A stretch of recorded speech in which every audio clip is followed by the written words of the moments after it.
रस्त्यांची योजना असेल, पथदिव्याची योजना असेल, सुशोभीकरणाची योजना असेल, 16,000 लोकांना मालकी हक्काचा पट्टा देण्याची विषय असेल, प्रधानमंत्री आवास योजनेतनं घरं देण्याचा विषय असेल, चंद्रपूर शहर बदलण्याचं काम हे या ठिकाणी भाजपच्या नेतृत्वात आमचे सुधीर भाऊ, आमचे हंसराज भैया, आमचे किशोरजी यांच्या नेतृत्वात झालेलं आपण सगळ्यांनी बघितलं.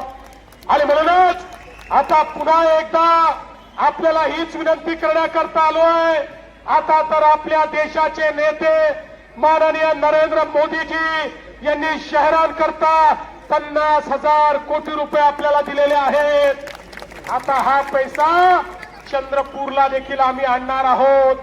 पण चंद्रपूरला आम्ही पैसा आणला आणि इथे महानगरपालिकेमध्ये जर कोणी दलाल बसले, या महानगरपालिकेत भ्रष्टाचारी बसले, अनाचारी बसले, दुराचारी बसले, तर चंद्रपूरचा विकास होऊ शकणार नाही.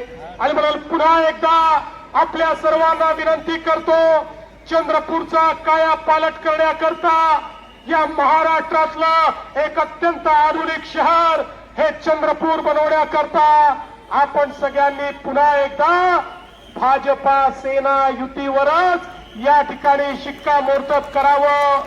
येत्या 15 तारखेला मतदानाला गेल्यानंतर ज्या ठिकाणी कमळ दिसेल तिथे कमळ आणि जिथे धनुष्यबाण दिसेल तिथे धनुष्यबाण या बटना आपण दाबाव्या.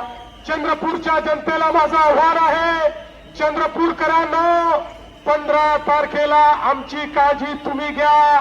16 तारखेपासून 5 वर्ष तुमची काळजी भारतीय जनता पार्टी शिवसेना महायुती घेईल हा विश्वास या ठिकाणी व्यक्त करतो.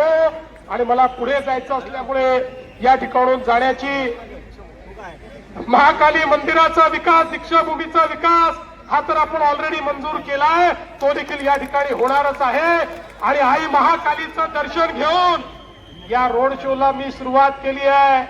महाकालीचं दर्शन घेतल्यानंतर महाविजय होणारच हे या निमित्ताने आपल्याला सांगतो आणि माझं बोलणं संपवतो. धन्यवाद. जय हिंद.